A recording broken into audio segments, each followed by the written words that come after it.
Bwana Yesu asifiwe. Amen. Asifiwe tena. Amen. Ndashimiye Imana yo mwijuru yoyo yavyemeye ko buca tukira amahoro. Nihabwa amashimwe n'icubahiro. Kuko nkuko mubizi ku vy'ukuri umwana w'umuntu ayigwa na vyinshi, kandi bitugwanya ni vyinshi, ibiduca intege ni vyinshi. Mwe niyo woba ugize ngo urinanata, ibigusubiza hasi bigukwega bigusubiza inyuma ni vyinshi. Ariko Imana yo mwijuru ikadushoboza tukihangana. Rero kuba abantu bamenye Imana ntiducike intege. Ibigeragezo ku muntu w'umukristo nivyo bimushoboza kuramiriza urugendo. Kuko ibaze niba Yesu ubwiwe yaravuye mwijuru akageragezwa hano mw'isi, gushika yaho abambwa ku musaraba ari gusa. None wewe uri iki wewe kandi uri Yesu niwe yivugiye ngo niba ibi bishigiye igiti kibisi. Imagine twebwe igiti cumye cavuye muri ubu budongo bwo ngaha hasi. Wumva twebwe bizogenda gute? Twebwe bizoba bikomeye cyane. Nizo mpamvu hahiriwe umuntu yihanganira ibigeragezo uko bingana kose, kuko niyamara kurama azohabwa igisibo cy'ubugingo Imana yateguriye abayikunda. Kuri uyu munsi turasangira amajambo y'Imana makeya. Nkuko mubizi no kwibukanya. Tumaze iminsi twumva ibijanye n'ikiremwa muntu, mbega kiremwa muntu niki, kiremwa muntu gihuriye he na mpwemu yera, kiremwa muntu gikundiki, mpwemu yera yankiki. Ibyo tumaze iminsi tubyumva cyane. Nizere ko ku munsi wejo nibababaza ngo mbega ku munsi w'Imana twiziki, nizere ko mutazovuga ngo ntavyo nibuka. Mubandanye musubiremwo ivyo twize. Nkunze kubwira abantu kenshi, nkababwira nti ni vyiza ko umuntu w'umukristo agira ikaye n'ikaramu yo kwandika. Nkunze kandi gusobanura uburyo bwiza bwo gusoma Bibiliya. Bibiliya ni igitabo c'Imana kiyobora umukristo mu rugendo rwo kuja mwijuru. Ariko kandi abatabizi bavuga ngo ni shamba, wirazimiza ngo ni kibira. Bibiliya izimiza umuntu atayihaye agaciro. Bibiliya izimiza umuntu atigeze amenya ivyo ariko arakora ivyo ari byo. Nuko kwa gufata ikinyamakuru ugasoma wumva urambiwe n'inkuru runaka ugaca ubihagarika. Na Bibiliya niko imeze. Bibiliya ubwayo zaba iziri ku mbuga ngurukana bumenyi, zaba izizi impapuro, iyo uri kusoma umurongo ukaba ari umurongo mpwemu yera yatumye umwanditsi awandika, ariko akabona yuko uyu murongo udasobanutse neza, hariho akamenyetso karanga uwo murongo. Uravye ku ruhande rwa Bibiliya barakwereka ngo umurongo uyu imirongo iwusigura niyi. Ushobora gusanga usomye umurongo umwe gusa ugasanga uronse nk'imirongo irenga 10 iwusobanura, ukavaho umenye byose. Numere nka babandi gusa iyo basomye umurongo umwe ngo nuko ngo muzopfe kwirira, ugaca upfa kumenya utazi ngo iryo jambo ryavuzwe habanje kubikiye kiganiro, ugaca ugenda kuri iryo gusa ngo vyose ibyo muzohura navyo uzopfe gurohayo. Imana dutabare cyane. Rero namajambo y'Imana yo kwibukanya. Tumaze iminsi twumva ibitari bike. Uyu munsi nishimiye kongera kubibutsa ibijanye n'ijuru risha n'isi nsha. Ivyo abantu benshi muri iki gihe bamaze gucika intege, bamaze kubifata ibisanzwe, bamaze kubifata nk'uko umenga ni sokuru wa kera niwe wabaza ngo mbeso ngo ijuru ngo urarize ngo cena pfutse ngo usanga ngo sokuruza ngambwira ngo ijuru risha ngo none ngo ndinze mari imyaka ngo 80 ngo 5 ngo Yesu ataraza ngo ntakije barababesha, bagaca bifata nk'ibisanzwe. Uyu munsi nifuje ko twongera kwibukanya ijuru risha n'isi nsha, kugira ngo wewe uri kuracika intege umenye ko wabyanka wavyemera. Ijuru risha rirahari kandi n'isi nsha birahari. Mane dutabare cyane.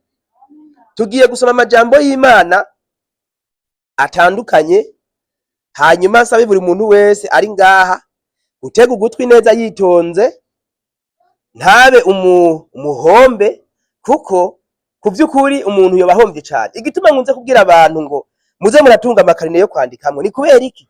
Iyo wanditse uragera muhira rya jambo ry'Imana batasiguye neza, ugafata umwanya ukarisubiramwo, ugasobanukirwa, ukamenya ati hano ijambo ry'Imana ryashatse kumbwira uko. Ariko iyo utanditse ni vya bindi ku munsi w'Imana bakubaza canke twongeye guterana bakakubaza ngo mbe ngo ryari ngo twize ijambo ry'Imana iri, nturonke na kimwe uvuga. Kubera iki? Nta namwe wigeze wandika muhira, ntiwigeze ufata umwanya wo gusubiramwo, ugasanga indwi iraheze, indwi zibiri ziraheze, Bibiliya gusa ukoresheje muri telefone yo ku mpapuro utigeze uyitora.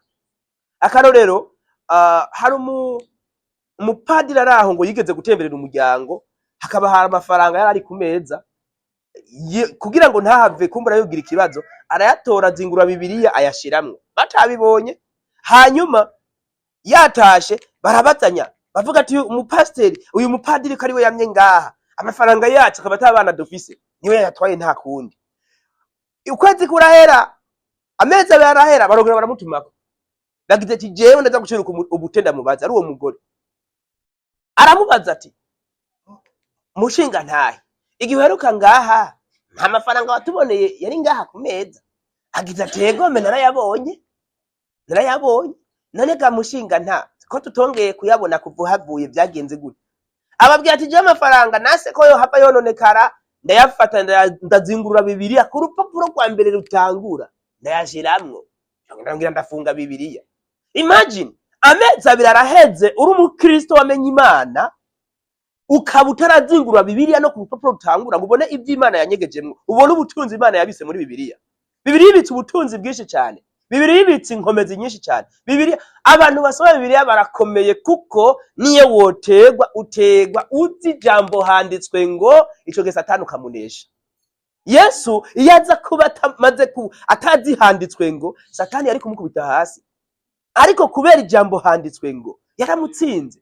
Ntabwo yigeze agira ubucabazi n'ububasha bwo kumuhangara. Ijambo ryose avuze yashaka kuvuga bw'icanditswe, kandi kubera ko Satani azi ivyanditswe yaza n'ibindi akongera akazana ibindi byo kumutsinda, aranduruka aratsindwa burundu.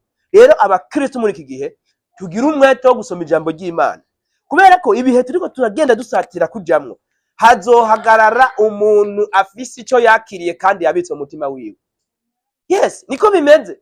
Hazohagarara umuntu ashikamye, ntibaze ngo umuntu ariko arabifata ibisanzwe bazomukubita ijambo rimwe gusa abaraguye hasi, kandi uzogwa ntuzovyuka.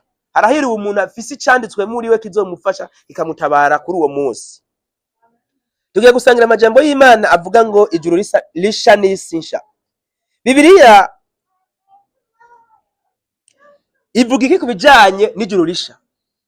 Bibiliya iratwereka ko Imana yateguriye abera ijuru risha n'isi nsha, aho abera bazobaho ibihe byose, nta cyaha kizoba gihari, nta marira, nta rupfu, kandi nta mageragezo. Mbega Yesaya 65 murongo wa 17 havuga gute? Ikaba bise Bibiliya tujane Yesaya 65 murongo wa 17 turabe kijambo ry'Imana rivuga. Yesaya 65 murongo wa 17 haravuga ngo kuko raba ndarema ijuru risha n'isi nsha, ivya mbere ntibizokwibukwa kandi ntibizoroha vyiyumvigwa, ariko munezerwe muhore muhimbawe n'ivyo ndema, kuko raba ndema Yerusalemu ngo mpagire umunezero n'abantu baho ngo ndabagire akanyamuneza. Murongo wa 19 kandi nzohimbagwa ni Yerusalemu nezerwe n'abantu banje, kandi ijwi ryo kurira ntirizokumvikana ukundi canke ijwi ryo kuboroga. Murongo wa 20 ntihazokongera kubamwo abapfa bakiri inzoya, canke umutama adasozereye imyaka yiwe, kuko umwana azopfa amaze imyaka 100, kandi ukenyutse ntashitse 100 azoba yavumwe.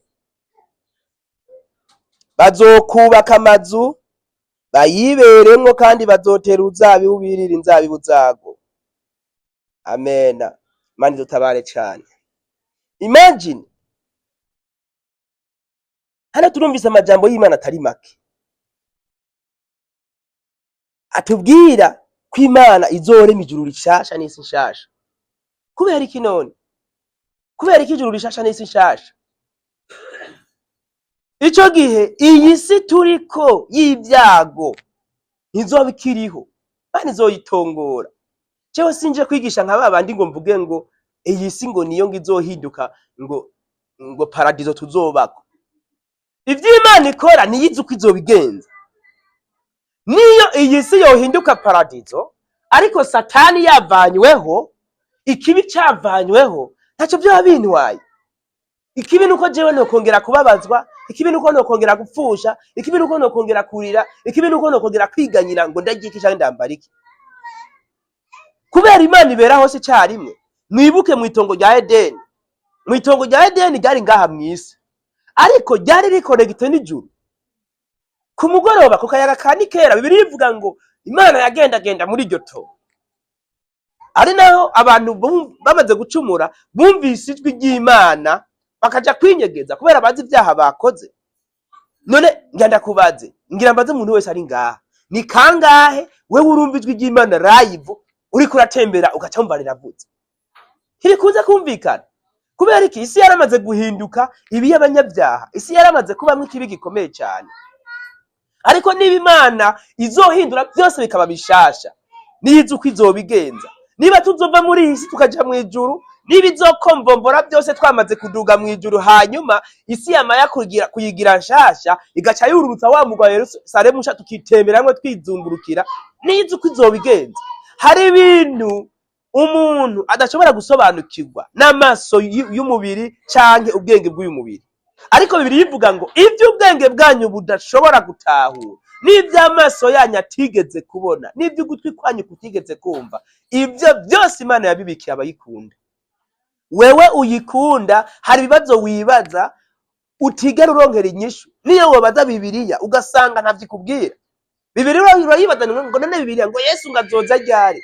Irakwishura ngo niyo baba marayika nta ubizi atari data wo mwijuru ahoraho. Kandi Imana ntishobora kukubwira ngo Yesu azoza igihe iki. No. Yaraturetse twidemararire, dukora ivyo dushaka byose, tunezego duhimbagwe, ariko ku muntu ariko arondera ubugingo budashira, ngenda kubwire ngo igihe kizogera uyu mubabaro uhura nawo, aya marira wirigurarira, ibi byago n'inzara wirigura hura nabyo, ubukene bwirigura uracamwo, ukugenda urabaho mu buryo butandukanye utashaka, hazogera igihe byose bihere. Ariko bizohera byagenze gute? Bizohera aruko wabanje kwihanganira imibabaro, kuko Yesu yavuze ngo niba ugomba kunkurikira ni wiyanke wewe ubwawe, wiyanke, wikorera umutwaro wawe, wikorera umusaraba wawe, unkurikire. Yesu kijya gihe yikoreye umusaraba w'igiti, ariko twebwe twikorera umusaraba w'ubuzima bwacu turiko turabamwo. Nkunda kubwira abantu ko mu rugendo rwo kuja mu ijuru si ugufata itike y'indege ngo utabuze itike y'indege ugende. Oya, ntabwo ari ugufata itike y'imodoka, ntabwo ari ugufata bisi, ntabwo ari ukuvuga ngo nzogenda amezi 3 ngo mbegeze mu ijuru. Oya, haba namba. Urashobora kuvukira mu gisagara ca Edmonton hano nyene mu gihugu ca Canada, akaba ari uvuga ukazorinda uhapfira, ariko kandi ukoze ivy'Imana ishaka, urugendo rwawe rwo kuja mu ijuru ukagenda neza, ukazogera mu ijuru amahoro. Kubera ibikorwa wakoze ni ibikorwa byinshi cyane kandi byiza, bitumye ugera kuri ca kiyaga. Abayisilamu niyo bakunze kwigisha neza, nubwo nabo nyene usanga bafise ukuntu bagiye bivanga. Hariho inyigisho nubwo nizo mpamvu bakubwira ngo bose mu madini yose harimwo abageni, kubera hari habo usanga Imana yishimira bitewe n'abari bo. Cyane ndakubwire ngo igituma b'imbere bakunze kuzoba bazogira ibibazo byinshi cyane, abimbere babazi byinshi cyane. Mugo umuntu abaye uw'idini w'ishengero runaka agaca yigishwa bijye nyene, niba bakubwira ati nukora icyaha ukabyubahiriza, ntuje muri next level ngo umenye ngo mbega uyu muntu yambwiye ibi we wakora ibiki. Ico gihe ukubahiriza bya bindi yakubwiye uzoja mu ijuru. Ni warinde upfa warabyitondeye ibyo wakwigishije kandi ugasanga Imana irakubyemera, uzoja mu ijuru. Ariko ugeze kuri kwagwego ko kuvuga ngo nuko ngo jewe ngo ndagusomera ngo ibi nibi ngucupfa, ukagira ku rwego rwo kwiga ibyo bintu ukabishira mu mutwe, nabwo ukagera ku rwego rwo kuvuga ngo kwica abantu Imana yiremeye igafata amazuru igahuhiramwe impwemu. Ico gihe uzomenya iryo juru uzojemwo, none uzo ukumva ngo umuntu ngo ni wica umuntu runaka ngo mu juru ngo uraronka impembo. Iyo rijuru rya hehe? Mu gihe wewe witondeye iby'Imana idusaba gukora, ukirinda gukora ibyaha n'ibisa nabyo, ico gihe uzoja mu ijuru. Nizo mpamvu usanga abantu bato mu ishengero aribo benshi bazoronka ijuru gusumba abantu twasomye ibyanditswe byera cyane.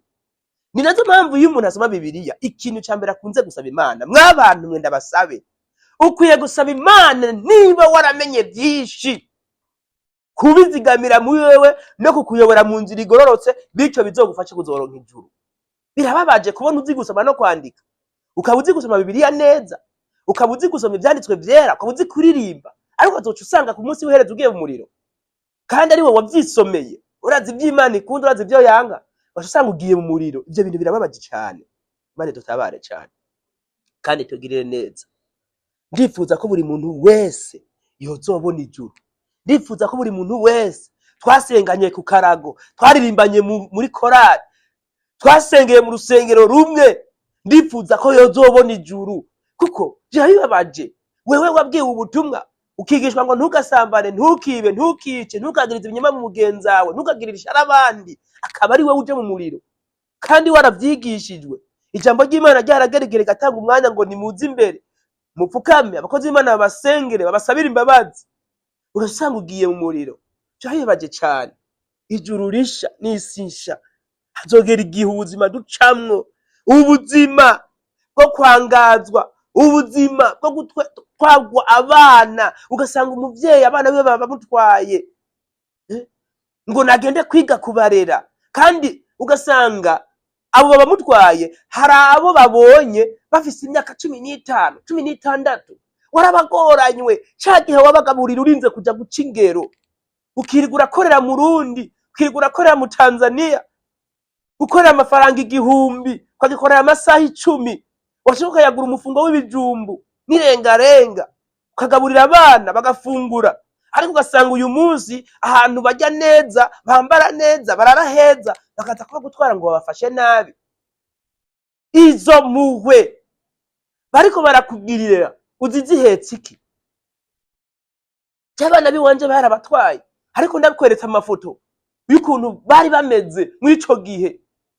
Bari barahindutse, n'inyambaro bari bambara ntabwo ari inyambaro y'abana b'Abakristo. Bari basigaye bambara utuntu tugera hano, utuba kukamenga n'imirisho y'ingoma, amaguru kamenga sinzu. Waraba umwana ukavuga ati uyu ni wa mwana yarakwije imyaka 5, ukamubona umwana w'imyaka 2.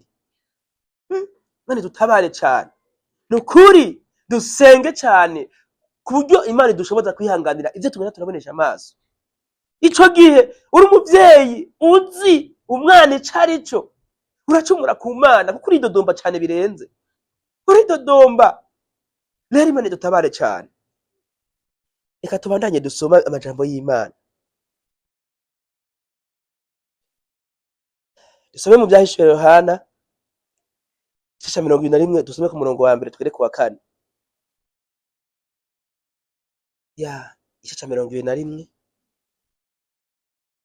Byahishuwe Yohana 21, turasoma mu murongo wa 1 twere ku wa 4, twumve uko havuga. 21 murongo wa 1 kugera ku wa 4 haravuga ngo ijuru rishasha n'isi nshasha. Murongo wa 1, mbona ijuru risha n'isi nsha, kuko ijuru rya mbere n'isi ya mbere byari byagiye, n'ikiyaga nticari kikiriho. Mbona umugwa wera Yerusalemu musha wururuka uva mu ijuru ku Mana, witeguwe nk'uko umugeni asharizwa umugabo wiwe. Numva ijwi rirenga rivuye kuri ya ntebe riti, ihema ry'Imana riri kumwe n'abantu, kandi izogera muri bo, nabo bazoba abantu bayo, kandi Imana ubwayo izobana nabo, izoba Imana yabo. Murongo wa 4, izohanagura amosozi yose ku maso yabo, kandi urupfu ntiruzoba rukiriho, kandi amaborogo no gutaka n'uburibwe ibizoba bikiriho, kuko ibya mbere bishize. Amen. Bari dutabare cyane. Si ya mbere n'ijuru rya mbere, ibi by'imibabaro duhurira nabyo muri iyi si, ngo bizoba byamaze kwibagiranwa, ntibizoba bikiriho ukundi. Ubuzima uri kuriyumvira, ubuzima uri kuracamwo kabona burakomeye cyane, burababaje, ngo ntibuzoba bukiriho. Amaborogo, gutaka, urupfu, uburibwe ntibizoba bikiriho, ngo ivya mbere bizoba bishitse. Tuzoba dutanguye urugendo rushasha, rwa rugendo umuntu wese asarura ibihwanye n'ivyo yakoze. Imana dutabare cyane kandi dushoboze kuramiriza urugendo. Haragowe umuntu ariko acobogoza ubwoko bw'Imana, haragowe umuntu ariko ahahamira ubutunzi bw'iyi si, haragowe umuntu ariko arondera icubahiro cyo muri iyi si ko kigiye guhera vuba bidatinze.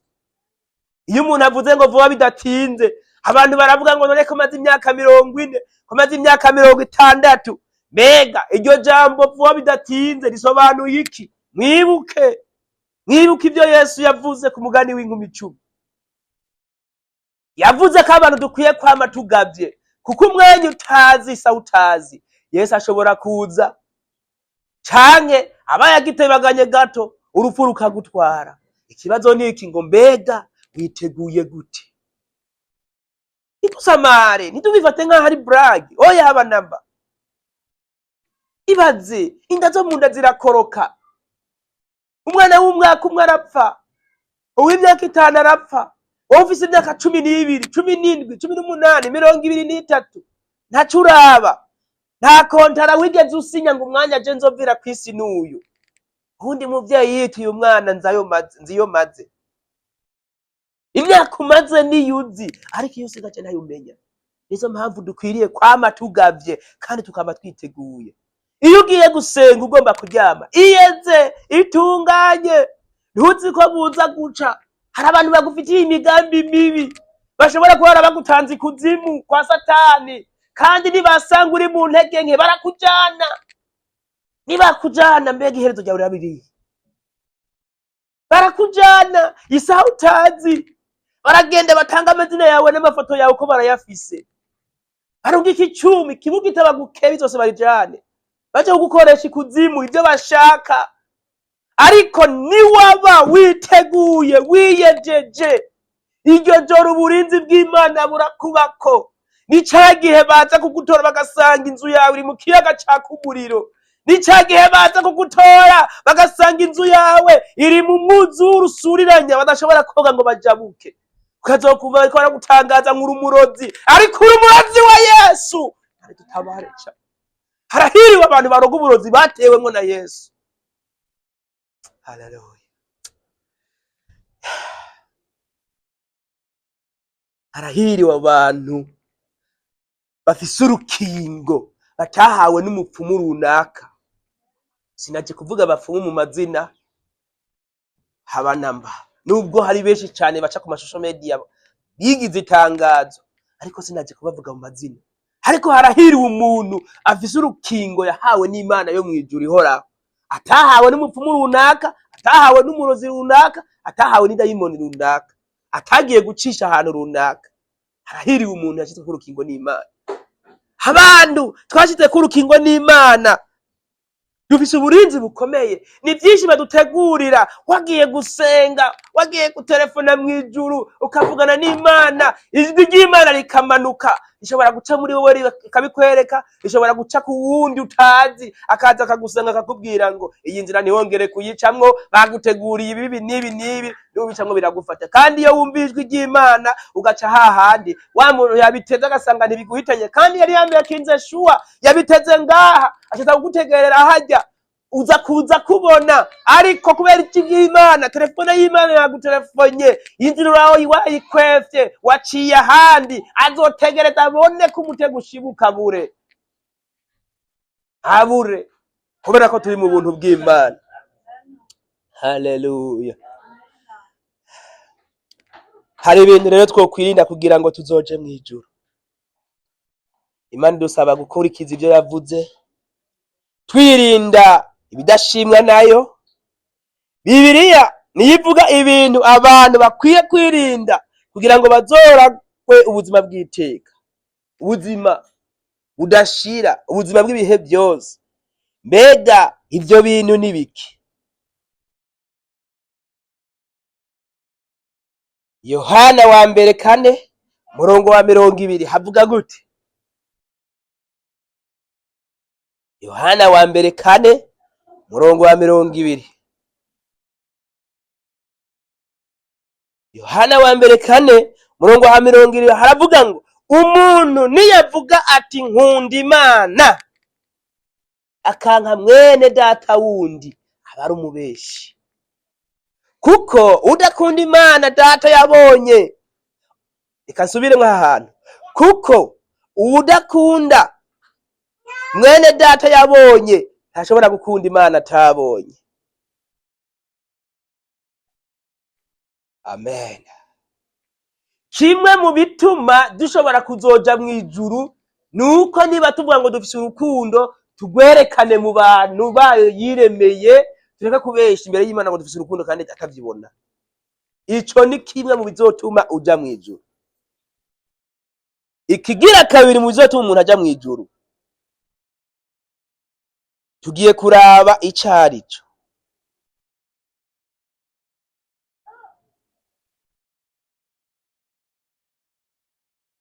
Wa mbere rw'Abikorinto 6:9 n'uw'10.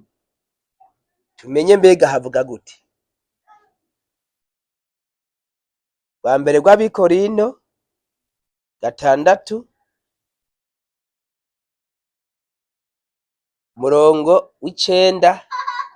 n'uw'10. Haravuga ngo ntimuzi yuko abagabitanya batazoragwa ubwami bw'Imana. Niyo nogezaho ariko ndaza kubandanya. Hano niba ugabitanya ukaba ukora ibiri kubiri n'amategeko y'Imana ngo mubazoragwa ubwami bw'Imana nturimwo. Ibaze niba wowe uri umusenzi, ukaba uri umuririmbyi, ukaba uri umukozi w'Imana, ukaba ufise iciciro runaka ubarizwamwo, ariko ukaba ugabitanya ibyo ukora byose Imana ikabibona namwe ibigabitanya. Ico gihe ngo bazoragwa ubwami bw'Imana, bazobwirwa ya majambo y'abazoba bari iburyo bw'Imana ngo nimuze budata yahaye umugisha muragwa ubugingo budashira. Wewe ntuzoburimwo. Harabane ngo ntimuzimire abashakanye canke abasenga ibigirwamana canke abasambanyi canke we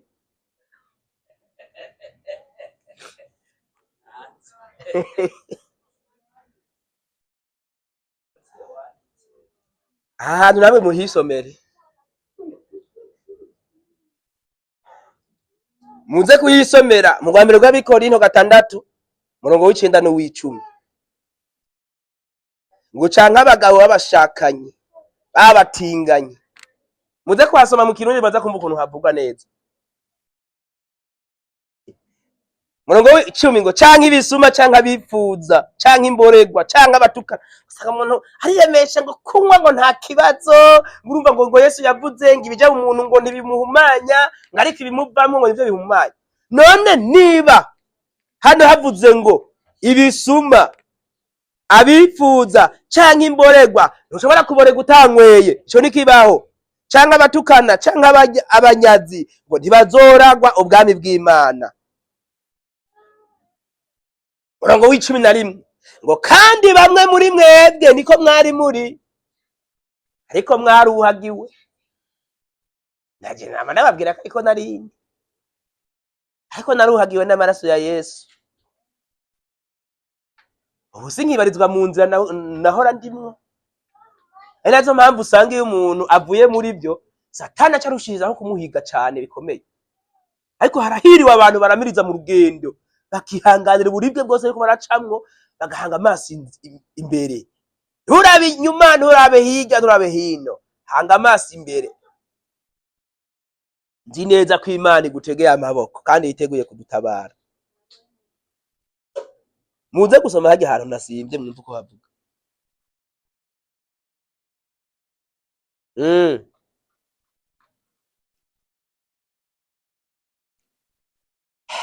Haleluya. Ngo ububeshi no kuvuga ibinyoma navyo biri mu bizotuma umuntu ataronka ryajuru. Byahishuriwe Yohana hamwe twasoma nyene Gushika 21 usomye umurongo w'8 hari amajambo y'Imana avuga ngo ariko ibijora n'abatizera n'abakora ibizira n'abicanyi n'abashakanyi n'abarozi n'abasenga ibigirwamana n'abanyabinyoma bose, si abanyabinyoma bamwe ngo yavuze ikinyoma gitoya uco cita igikristu uzoja mw'ijuru. Imbere y'Imana nta kinyoma gito kibaho, n'abanyabinyoma bose umugabane wabo uzoba mu kiyaga caka umuriro n'amazuku, nico rupfu rwa kabiri. Imana idutabare cane. Ibaze nawe ubu bwoko bwose bw'ibi vyaha tudondaguye hano, ugafatwa na kimwe muri vyo, ni mu kiyaga caka umuriro. Ijuru nturimwo. Nama mbwira abantu ngo ijuru ntabwo ari pubere, ijuru ntabwo ari garbage. Ijuru rizojamwo umuntu yihanganiye imibabaro. Simvuze ko mw'isi turabagororotsi, oya haba namba, turabanyavyaha, ariko kandi ngo kubera ko twagiriwe ubuntu, Yesu akitanga ku musaraba akamena amaraso yiwe. Iyo wacumuye uja ku musaraba ugapfukama munsi y'umusaraba ugasaba kwezwa n'amaraso ya Yesu Kristo. Muri Yesaya igice ca mbere niba ntihenze niho havuga ngo naho ivyaha vyawe vyotukura tukutuku, birezwa derere, uraharigwa ugahinduka nka sheregi, ukarusha uko sheregi yera. Ntaramenya sheregi ico arico, sinari bwamenye iyo ariyo jewe. Nagiye kuyibona ruko nageze hano muri Canada, niho nabonye sheregi ico arico. Vya bintu vyera bikoroka biva mw'ijuru bikanye cane, mwirirwa murabihonyangamwo buri gihe. Imagine Abisirayeli bariye mani ivuye mw'ijuru, namwe uyu munsi muriko murahonyanga mu masino, mu maneje yavuye mw'ijuru. Hariko kugira ngo basi murebe ivy'Imana ikora ukuntu ari gitangaza. Igihugu kimwe, hari igihugu kimwe usanga ari kimwe ariko ugasanga aya masino hari ahantu ari naho atari. Ivy'Imana ikora biratangaje. Imagine ubu twe turi sangapi? 4:49. Ndabesha? Quebec Montreal ni ryari? 6:40 kandi ni igihugu kimwe. Yes, Imana ikora biratangaje. Harizo mpamvu usanga hamwe bwije ahandi ni mu gitondo. Ishaka ko niba hano turiko turayishima abandi bakaba basinziriye, nibabyuka bayishime natwe dusinziye. Yabe mu mashimwe ibihe byose. Urikiwe mwana w'umuntu wifuza nawe kwamurashimwa nk'Imana. Kiba wironderera ibyubahiro, simvuze abantu nimurondera ibyubahiro yego, ariko kandi icyubahiro urakagihabwa ugihawe n'ijuru. Cyo kukirondera wewe. Kuko mbona muri iyi minsi bimeze. Sanga umuntu ariko arapigana na kana kagomba kumukura ku ngoma ngo maganga kunero nk'icyubahiro. Witwa nyakubahwa. Haragowe abantu bazokwitwa nyakubahwa mu isi, ijuru ritabizi. So uri kuruhira ubusa. Banza witwari ku bwami bw'Imana. Iki gihingo nyinshi ziko zirasambuka. Ziko zirasambuka kandi zisambuwe n'abamaze kumenya Imana. Ibaze uri kusanga urugo rwa kanaka kandi waramaze kumenya Imana icyo ari cyo. Ukacoza umugabane wawe uzoba wahe kandi koko nuwo bari kubarosha aja nago nyine akavyemera. Mubanze mwitwararike ivy'ubwami bw'Imana, ibisigaye byose muzovyongera. Nubwo ubona waritwararitse ubwami bw'Imana ukabubona hari ibyo utarongerwa ngo bironge, ihangane vumiriya wewe, igihe kizogera. Korasi ngo ivy'Imana bijya barambije, abarambiwe bagiye kera. Hahiriwe umuntu yama yiteguye kandi akama yambaye ikanzu y'ubukwe, ku buryo bw'uko niyo agatotsi ko gutwara gato kubera uburuhe bw'isi twamamwo, kumva inzambi iravuze, zambi zovugira mu mutima wawe ukanguke, ariko kubera ko wasinziriye witeguye, haleluya, zoca uterugwa wigendera. Ntavyo kuzokwirigura urafufura ngo mbega ibirato ndabikurayo, oya haba namba. Havyo ngo yombe ikanzu ndayikura, oya, wayimesuye amaraso ya Yesu, yama yogeje, yama imesuye, igihari gusa ni wagiye. Gacuta kwironkera ibihembo.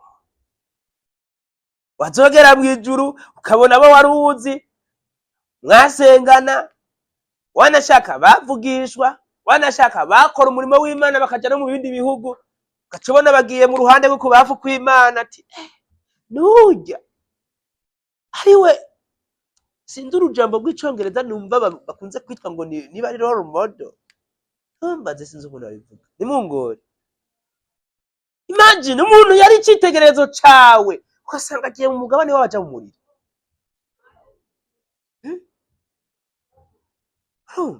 Ugasanga ugiye mu muriro. Rero nizo mpamvu muri iyi si ukwiye gusaba Imana ikaguha ubwenge bwo gusoma Bibiliya no kuyitahura, kuko muri Bibiliya niho hari inkota ikomeye cyane y'umukristo izomushoboza guhangana n'ubuzima bwose. Muri bukumpasiteri mu minsi y'amatubwira ngo Bibiliya nta na kimwe kitarimo, muramwibuka? Yes, muri Bibiliya nta na kimwe kitarimo. Bibiliya ni inkota yo kurwana na Satani kandi kamutebagura ikamunesha. Bibiliya n'agakoni ko gucumbagirirako. Bibiliya nizo mpamvu buri muntu wese w'umukristo nagenda kubwire ngo igihe kigiye kuza izi telefone turiko twiratana ngo turiko turasoma Bibiliya muri telefone, hazogera igihe babihindure uje gusoma ijambo wari usanzwe usange barihinduye ukuri ko babikora. Harahiriwe umuntu yamaze kugura Bibiliya y'impapuro akayibika, kuko nazo nyene bazozirondera abazifise bahamwe. Harahiriwe umuntu azokumira kuca afise. Muzirondere zikiboneka zitarahindurwa ngo haze zishasha zijanye na viziyo zerekana ko gutinga nata kibazo kirimwo, zerekana ko Yesu atari we yabambwe, habambwe Simoni. Kuko ngusomya Bibiliya abahakanyi bavuga ngo igihe babwira Simoni ngo niyikorere umusaraba, none ngo haraho Bibiliya ngo ubona ngo yigeze ngo yandika ko ngo bageje ngo Gigorogota ngo Simoni agasubiza umusaraba Yesu. None yari kuba umusubiza gute kandi yawugejeje yawutwaye? Ntabwo bari bumusubize kuko yabaye incungu y'uwo mwanya kugira mwikorere umusaraba, muremurure umusaraba hawugeze bawutwaye. None yari kuba umusubiza bigende gute? Yawugejeje yaratura akomeza urugendo rwiwe, Yesu baramubamba. Ariko abantu batazi Imana, abantu badatahura Imana, ubira ngo naho yanditse ngo Yesu ngo Simoni ngo ngasubiza umusaraba Yesu, ugasanga babidekraye bariko baraburana induguti gashuha bakahari arinyogeze kajako. Bani dutabare cyane.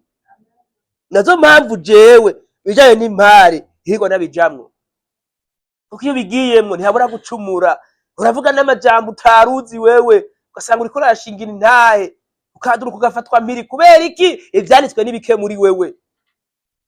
Twige tumenye, fata umwanya munini mu gishingo cyo kuza kumviriza indirimbo zidahagacira Imana. Fata umwanya munini wo gusenga no gusoma ijambo ry'Imana, bizodufasha muri iki gihe kigiye kuza.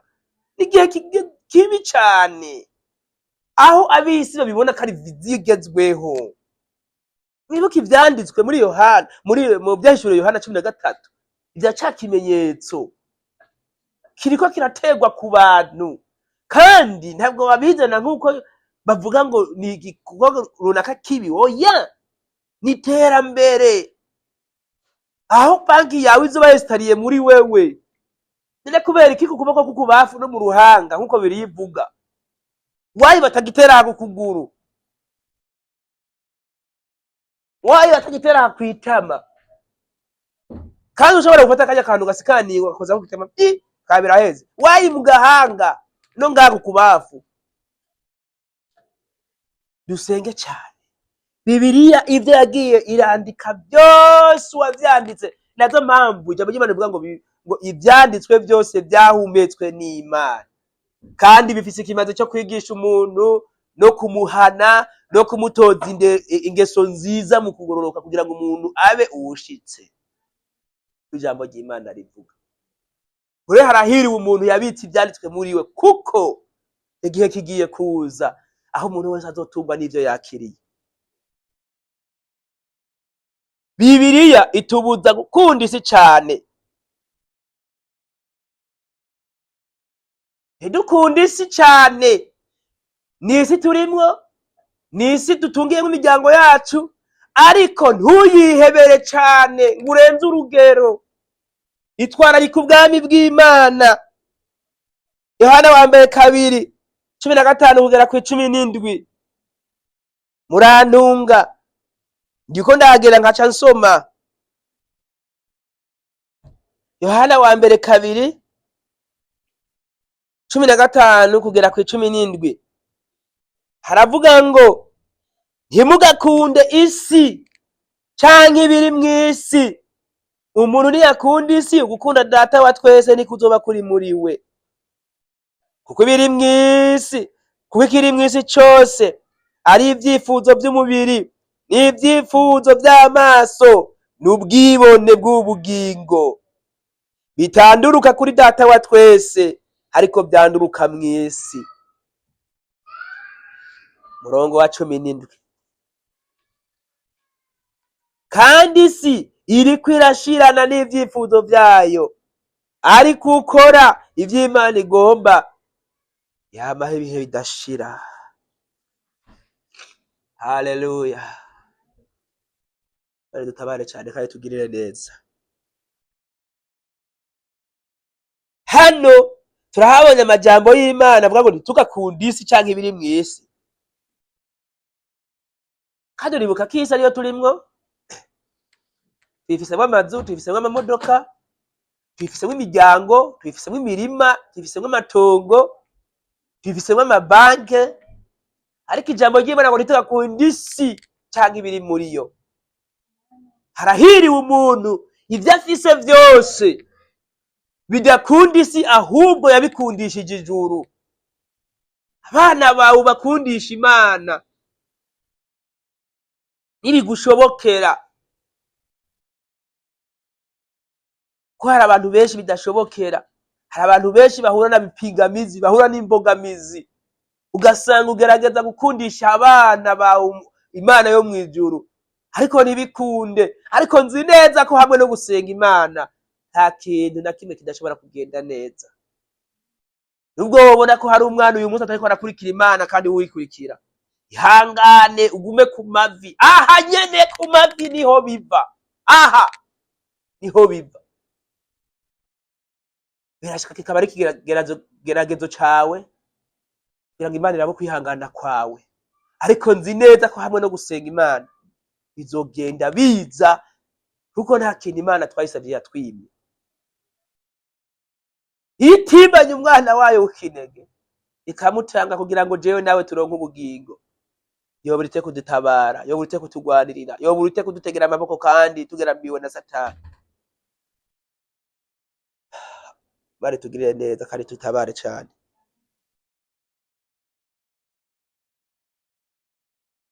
Tugiye kubandanya kandi tumere nk'abasozera.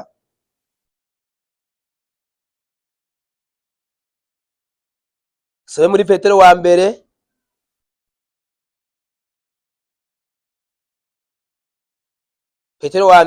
igice ca mbere umurongo wa 15 wa 16. Petero wa mbere igice ca mbere umurongo wa 15 n'uwa 16. Hari amajambo y'Imana atangurwa n'umutwe uvuga ngo twahamagawe kuba abera. Umurongo wa 15 ngo ariko nk'uko yabahamagaye ari yera, namwe aba ariko mubabera mu ngeso zanyu zose. Kuko vyanditswe ngo mube abera kuko nanje ndi wera. Kandi kwiye mwambaza muyita so ari yicira umuntu wese urubanza rukwiranye n'ivyo yakoze. Itarobanuye ku cubahiro,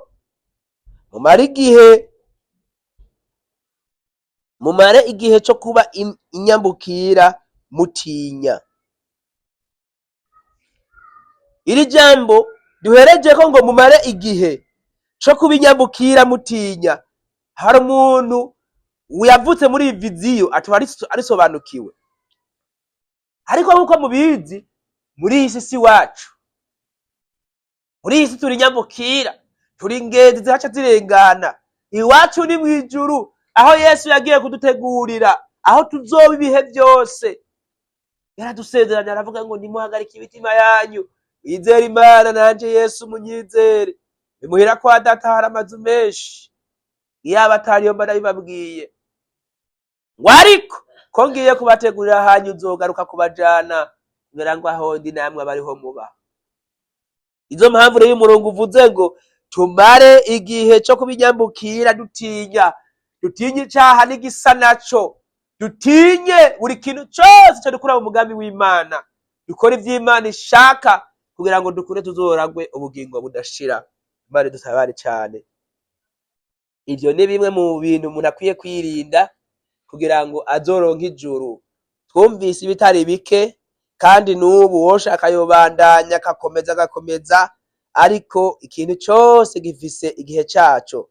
Rero tugire ukwihangana no kutareka inzira y'agakiza, ahubwo turamirize mu rugendo kugira ngo ze turonke ivy'Imana yadusezeraniye.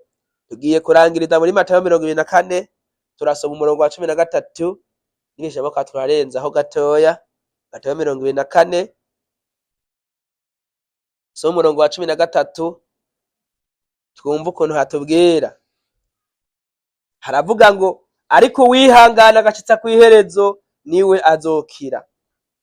Umurongo wa 14, kandi ubutumwa bwiza bw'ubwami buzovuga mw'isi yose ngo bube ikimenyetso kibera icabona amahanga yose, maze umuhero uzocuza. Amen.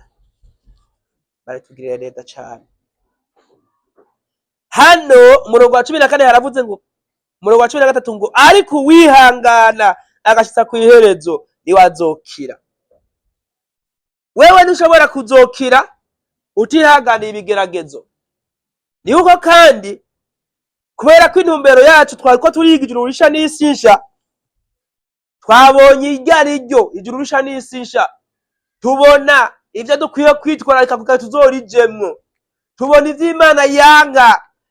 Uyu mwanya n'aka kanya ni igihe cawe cyo kwisuzuma, ukamenya uti mbega jewe n'ivy'ukuri koko ndacari mu rutonde rw'abakunda isi cyane, ndacari mu rutonde rw'abaziga amahoro ku bandi, ndacari mu rutonde rw'abaziga ubuhungiro ku bandi, canke ndi mu rutonde rw'abaramirije urugendo ruja mw'ijuru. Jewe ku ruhande rwanje nipfuza ko buri muntu wese yoragwa ubugingo budashira. Nipfuza ko buri muntu wese yoba muri babandi bazobwirwa amajambo meza ngo nimuze abo data yahaye umugisha muragwa ubugingo budashira. Ntitube muri babandi bazobwirwa ngo nimumvireho nkora bizira ngo sinigeze ndabamenya. Bizoba bibabaje wewe waramenye Imana, warayitahuye, ariko kubibane kugira ngo mviraho genda. Imana dutabare cyane.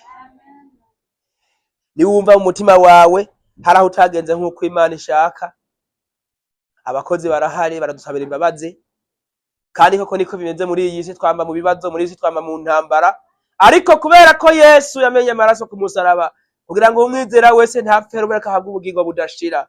Muri ayo maraso duharirwa ivyaha, muri ayo maraso tugirirwa ubuntu, muri ayo maraso amazina yacu arafutwa, kongera kwandika ukundi mu gitabo cy'ubugingo. Satani yari yadufashe miri, amadose yari yadugije. Nizo mpamvu nosabira umuntu wese ari hano kubandanya kugira ikiganza ciza c'Imana. Nayo majambo y'Imana, Imana yashimye ko tuganira kuri uyu mwanya, abayumvise mwese kandi mukayizera, Imana ibahe umugisha kandi bagirire neza.